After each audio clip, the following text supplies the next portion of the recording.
mwisho. Sababu ule commissioner. Haya, mtazamaji, picha unazozipata sasa ni za kutoka KICC.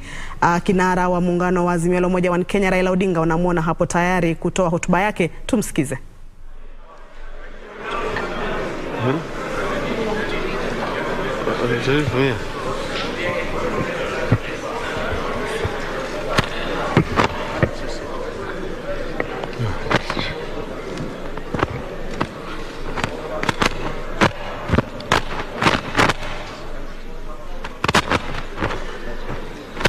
Members of the Fourth Estate, ladies and gentlemen, good afternoon. We have a statement that we want to issue today following the general elections that were held in our country. Today, I want to address my fellow Kenyans and the international community about the 2022 Kenyan elections and the role of the Independent Election and Boundaries Commission, the IEBC, the body mandated by the Constitution and the law to conduct and manage elections. On August 9th, 2022, millions of Kenyans turned out in large numbers in an attempt to choose their leaders at the national, county, and local levels after long and generally peaceful campaigns. But yesterday, August 15th, our budding democracy suffered a major setback. As a result, Kenya faces a grave legal and political crisis as a result of the actions of Mr. Wafula Chebukati, the chairperson of the IEBC. The Constitution and our laws are clear about how the IEBC should conduct its business. There is no more important role for the IEBC than the conduct, transmission, and tallying of the presidential election. We are painfully aware of the past political biases by the IEBC that plunged this country into its darkest chapter. The terrible memory of the aftermath of the 2007 elections are still fresh in our minds. In 2017, the Supreme Court of Kenya nullified the presidential election again because of the misconduct of the IEBC.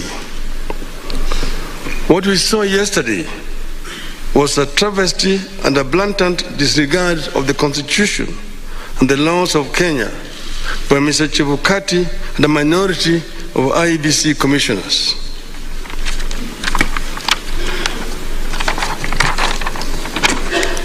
The law is clear on the role of the chairperson of the IEBC.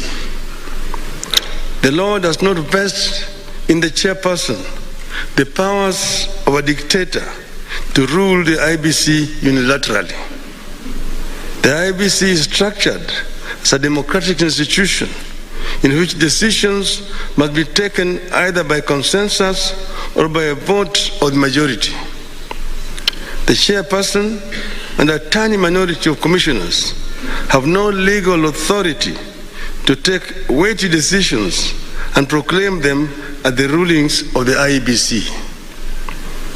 The law on the IEBC provides that unless a unanimous decision is reached, a decision on any matter before the Commission shall be by a majority of the members present and voting.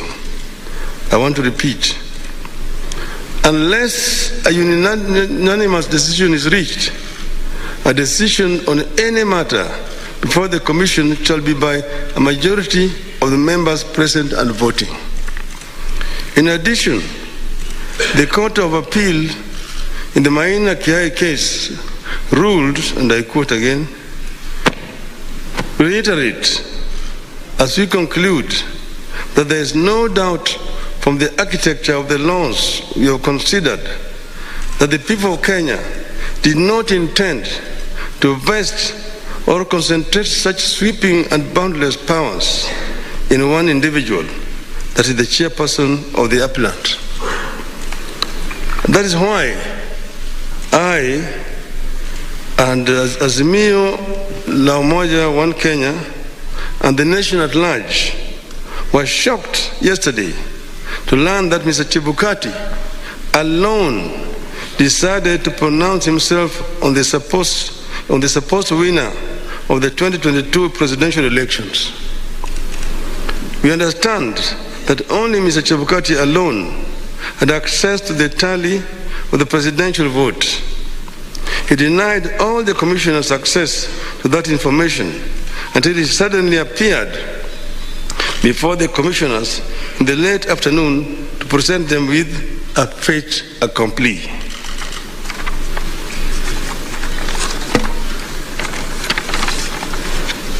Barely 2 hours before his announcement, Mr. Chebukati called a meeting of the IEBC and revealed to them the different results he was going to announce.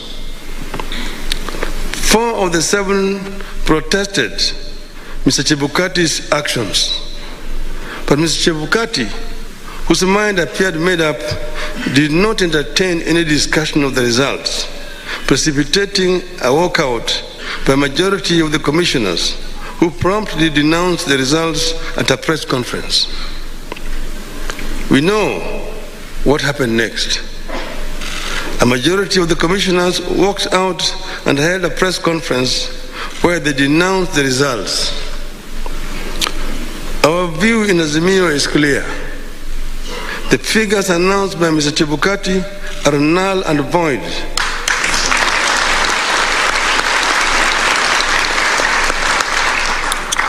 I repeat, the figures announced by Mr. Chebukati are null and void and must be quashed by a court of law.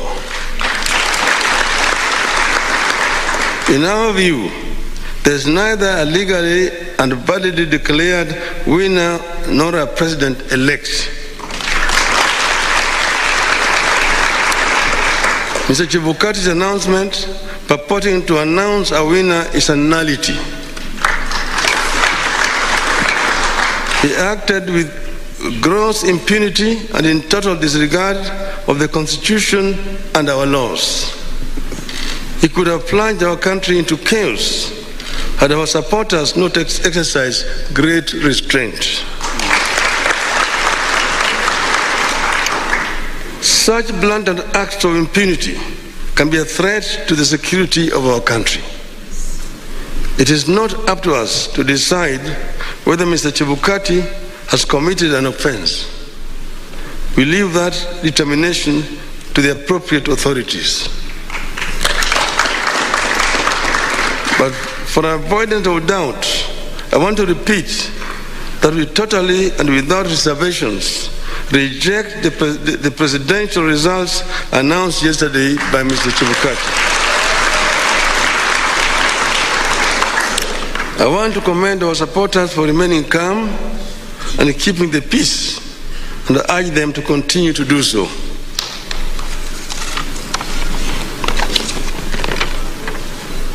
Let no one take the law into their own hands.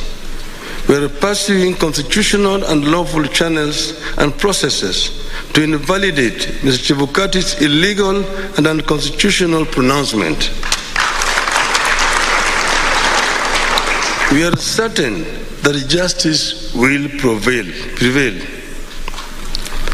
I want to further commend the heroism of the 4 commissioners, the majority of the IEBC, who stood up to the bullying and the illegal conduct of Mr. Chebukati.